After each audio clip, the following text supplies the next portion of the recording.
So, the last class we were discussing about the first stage, that is the right attitude. The first stage of the book that we have been studying, that is the business entrepreneurship guide.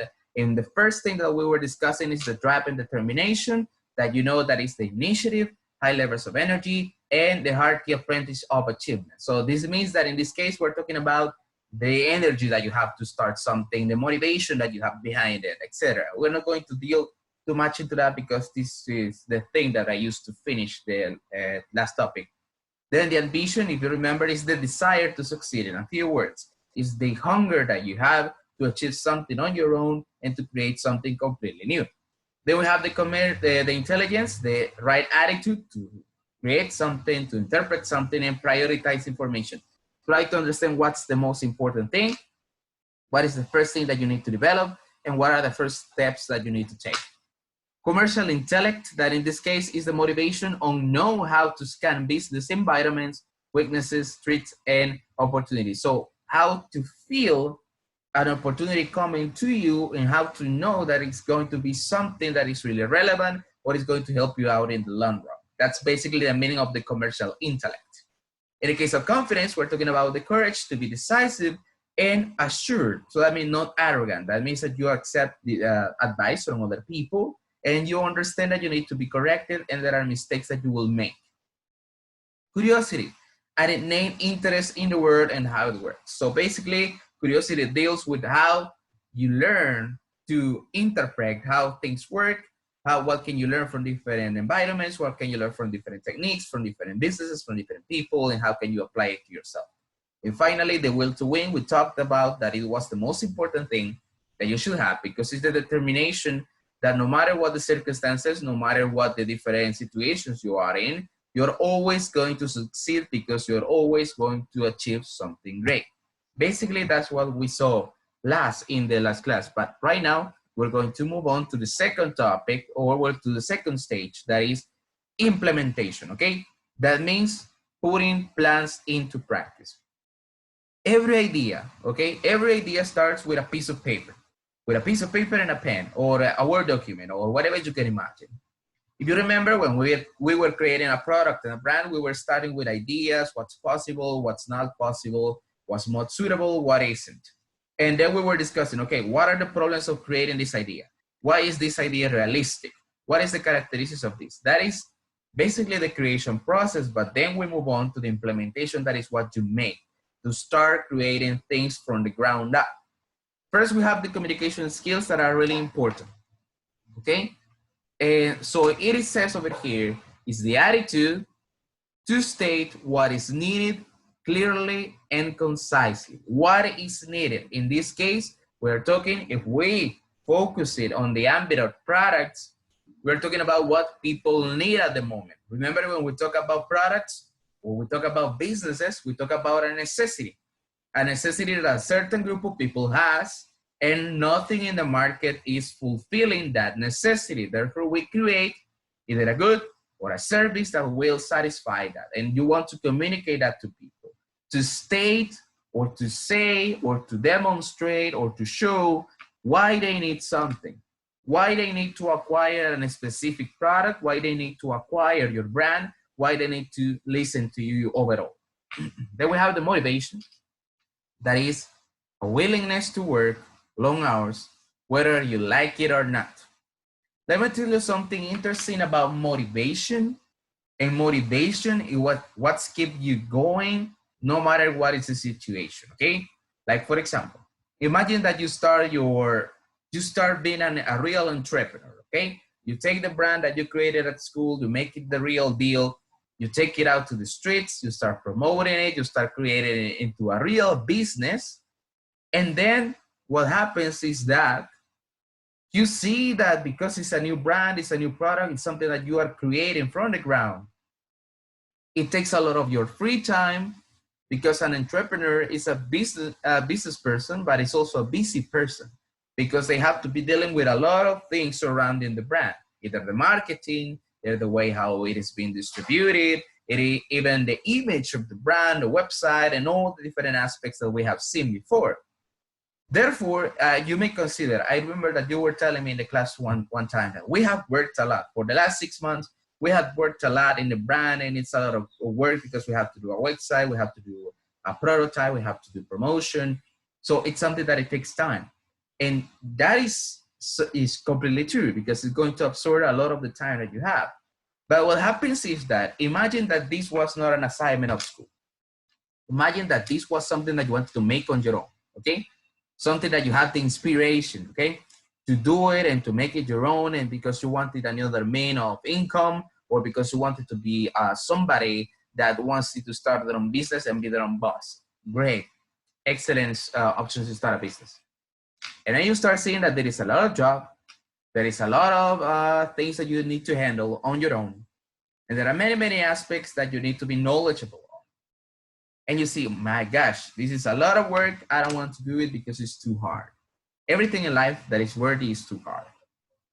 Either it's going to take all of your time, all of your effort, all of your money, all of your attention, etc. But that's another thing that maybe in psychology is more suitable than in economics. But motivation, that means that it doesn't matter how much you have to work. It doesn't matter how much of your free time you have to invest, or how much money or how much resources you have to invest. It's what keeps you going and going and going and going and going and doesn't make you stop, okay? Because there's people that they work a lot, but they don't have the motivation to do it.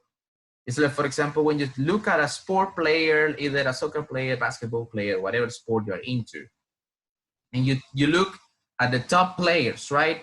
At the top ones of the world, the ones that are always the best, the ones that are the top performers. In this case, they are always motivated. What's their motivation? Try to be the very best that they can be. That's the motivation for you in your business. Trying to be the best, no matter how much you try, no matter how much of time and effort it takes to you. Then we have the next one, that is self-discipline. That is the ability to rein in temptations or excess.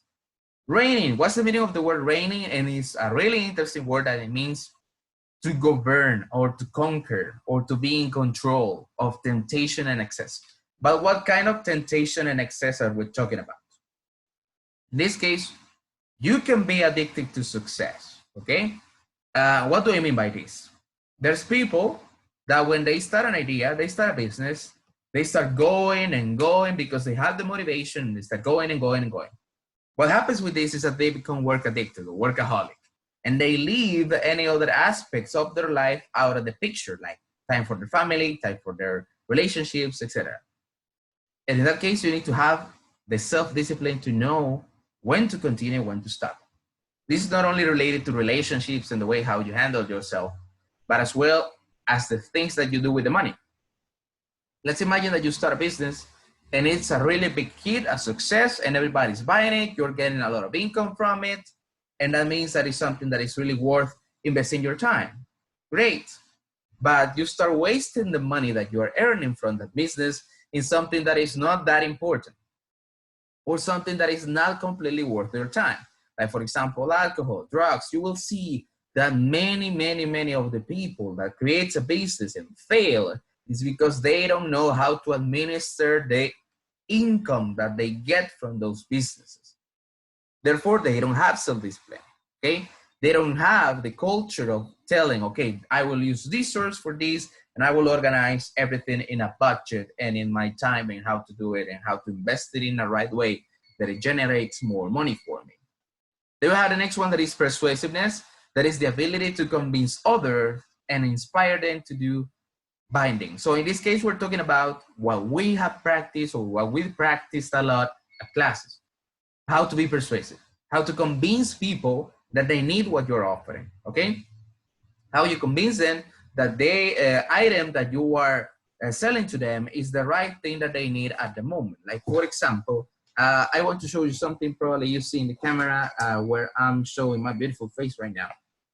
I'm using a pair of headphones, yes, but let's imagine that these headphones, they don't work, they are not the best in the market, and I want to convince you that there is a better option, there is a better brand, there is a better thing.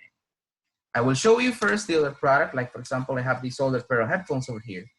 And why do you need to choose these ones over the ones that I'm using over here? Well, I will be persuasive. That means to use your mouth. to use your creativity, to use your inventiveness and uniqueness at the same time. Like, for example, if you want to promote it, remember that when we had a product, you say like, sir, you look like a person that you will enjoy this pair of new things, or you look somebody that is fashionable. Just take a look at these headphones. They don't look so fashionable, but what about these ones? Look at the colors, look at the design, look at the things of how they are used, the material that are to quality, and also that they represent, that they make a statement, a fashion statement. In this case, if we were selling something related to clothing or something related to fashion. So in this case, we're talking about persuasiveness, how to convince a person that they need something, and how to convince somebody that you are the best option in the market. Like, for example, I remember that one in your presentations that was, I guess, Marcela's, I remember that you mentioned a phrase that is really, really important, that was,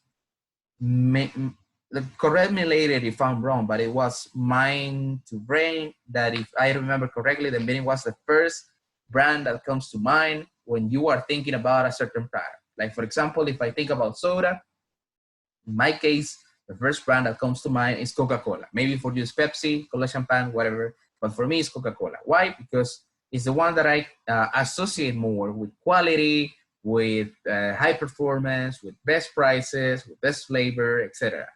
That's the thing, the art of persuasiveness. You persuade a person that they need something. Then speed and agility. Even though it sounds like a characteristic of a video game and an ability that you can improve over time if you continue playing, in this case, we're talking about the ability to respond intelligently to situations both rapidly and effectively. But what kind of situation? Business situations. In a business, in any brand, in any company, there are always situations that will present themselves.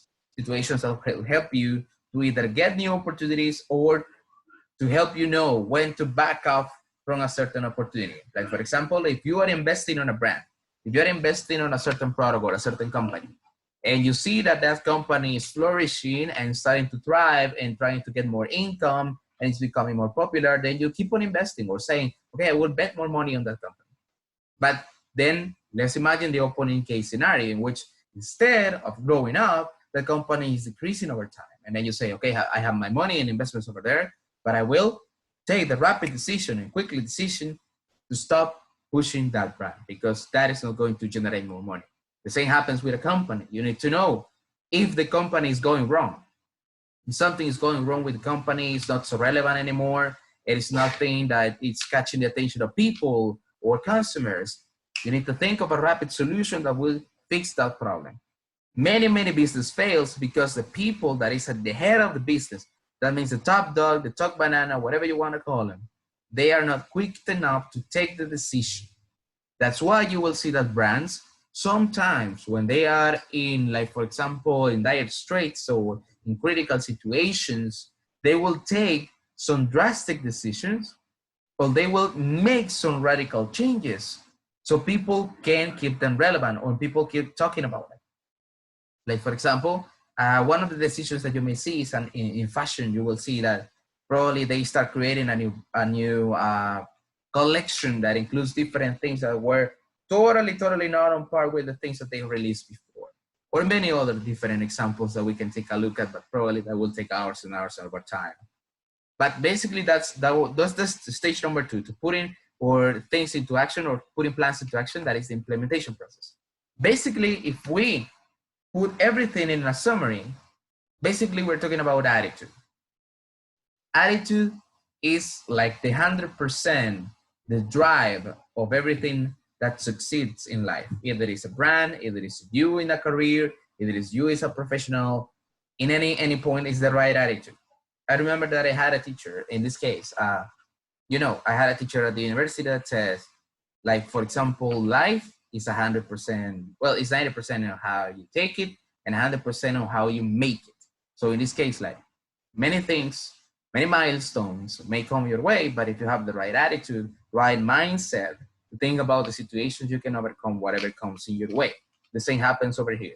If you implement a business idea and things start to go wrong, then you need to have the mindset and the attitude to overcome that in a really creative way, as only you can do it and no one else. Now we're going to move on to the stage number 3, that is going the distance or diligence. When we talk about the word diligence, we're talking about responsibility. That is one aspect that we need to have when we have any brand or any commitment in our life.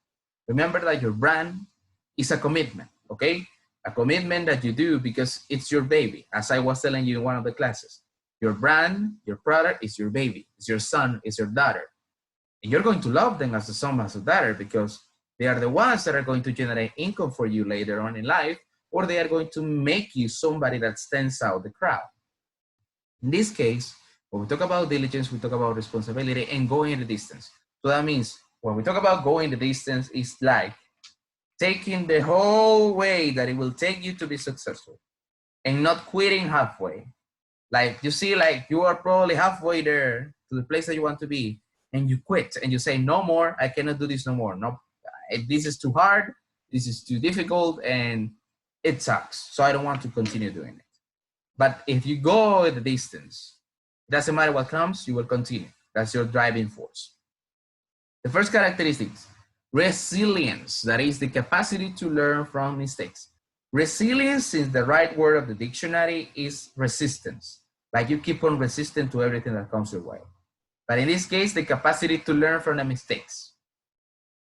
We all make mistakes in any ambit of life, either in education, either in a job, either in relationships. In many, many things we can make mistakes. Especially when you're starting your own business, you make a lot of mistakes because you don't know how the things work and you don't know how the things are going to end up functioning or not. So probably you get advice from people, or you get some corrections from people that they know more than you because they went through the same process before. That means that in this case, we're talking about learning what is not working for your brand, what is not working for your product, accepting your mistakes and learning from them to grow from them. And this is a lesson for life as well, because in life, we will all commit mistakes. We are human, but we need to learn from them. There are more things that you can learn from your mistakes than from your successes, okay? Because when you succeed and you keep a good result, you think there's nothing I need to change. There's nothing I need to improve. But when you fail, you say, okay, something isn't working right. I will analyze it. I will try to digest what is going wrong, and then I will change it. Perseverance, that is the steadfastness and consistency, not stubbornness with goals. Consistency, what the goal that you have. Remember that when we were creating the brand, we talk about the goal. So what you want to reach as a company, what's your mission, what's your vision, what you want to create. Some of you talked, I want to be an option for people that doesn't have an option in the market. If I remember plus size items, I will say like the goal, if I'm not mistaken, was to give plus size girls an option of clothing that was fashionable and trendy that they couldn't find anywhere, or they couldn't find in a really easy way. So that's the consistent goal that they had as a brand. If I think of, for example, Leather Taboo as well, your consistency or your goal was to keep high fashion products to a relative reasonable price of high quality product made of leather. So in that case, everything that goes for a brand or for a business should keep that consistency. Sorry. That means that you need to persevere on that regard and try to keep on doing things following that goal. Then we have humility. Maintain a genuine conviction to serve others. Remember that even though you're creating a product and part of the driving motivation of doing it is because of your own good, because of your own welfare, because you want money, because you want to be recognized, it's also to serve others. Because when you are providing a product, you are giving an option to people that there is nowhere else to be found, and therefore you are serving people with the things that you're offering, because you're helping them out, giving them a new option, a new alternative. Reliability, that is being responsible, accountable, and available. Responsible with the things that happen with your brand, responsible with things that happen with the things related to your company. Accountable, that means that people can ask you, where is this income coming from? Where are your resources? Where are the things where are you investing the money? And then you can have everything in detail and nobody can push you over because you are hiding something. And available. Available, that means that at all times, when it comes to your brand or your business, you're available. You will see that there are many people that they don't have a formal job, but they have a business. They are always available for that business. So that means that no matter what happens, they will always respond or interact. or I will be there in 5 minutes, I will be there in 20 minutes, and they have a response to any situation that comes in their way. Temperament, that is keeping a sense of calm, balance, and a portion no matter what happens. This is really important because one of the things that will probably make you either a successful person or a person that doesn't know how to handle the pressure is your temperament. If you're able to deal with different situations with relative calmness and also with the seriousness that the things need. So in this case, we're talking about the fact that many people, they fail under pressure. Like the son said, you probably have heard. Under pressure, they start crying, they start feeling like they are not going to make it, and they end up giving up. But when you have the temperament, no matter what bad situation you are in, you will always keep on going and going and going.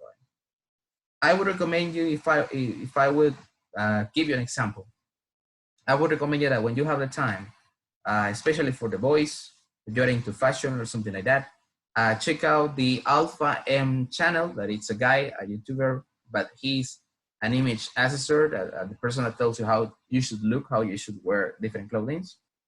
Check the story that he is telling about how his company worked, how were the different things that he had to overcome. Look for his story of success, and you will see that it was not a bed of roses. It was a really, really difficult journey for him, and there were many, many disappointments and things that didn't work for him. But at the end, he succeeded because he had the temperament for that. I recommend you to check it out later if you have the time. Endurance, the ability to bear the ups and downs of working day with patience, fortitude, and come back for more. Like, if it is hard the first day, don't expect it to be easy the next day. It's going to be hard all the days that they are going to come on your way, but you keep on going for more and more and more. If you have heard, I guess, who hasn't heard about Sylvester Stallone? He had a phrase that is really, really unique and really applicable to the business environment or to life in general. That is, nobody is going to punch you harder than life in the face. But the point of that is that you stand up from the ground and you punch it twice on the face. Okay? So even though life punches you hard, or a job or a certain investment that you have punches you hard, you need to come back at it and punch it again, even twice as powerful as it hit you. Flexibility, reading the forces of change, of being willing to adapt over time. I was talking at the beginning that brands adapt, brands change, brands, they make different things or decisions that may seem risky, but they do it in the purpose of adapting to different things. If you think about many different brands, you will think like, for example, if we talk about flexibility, you will see that many, many movies or many, many TV shows, before they didn't used to talk about certain topics or portray different situations that are portrayed right now. Why? Because they need to be flexible with the times, flexible with the discoveries, flexible with the things that change. A phone right now may offer things that they didn't offer 5 or 10 years ago. Why? Because they are becoming flexible, they are becoming something that is adapting to the market as they change and as they go out. Understanding, accepting the people that are different and being able to emphasize with them. This point is related to the people that you work with, okay?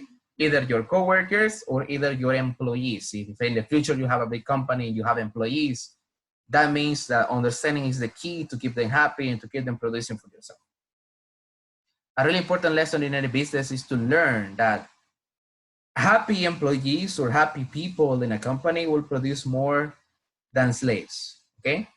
What do I mean by that? That people that feels well, that feels motivated in a certain place, they're going to work even better and they are going to feel more motivated to work under any circumstance or condition.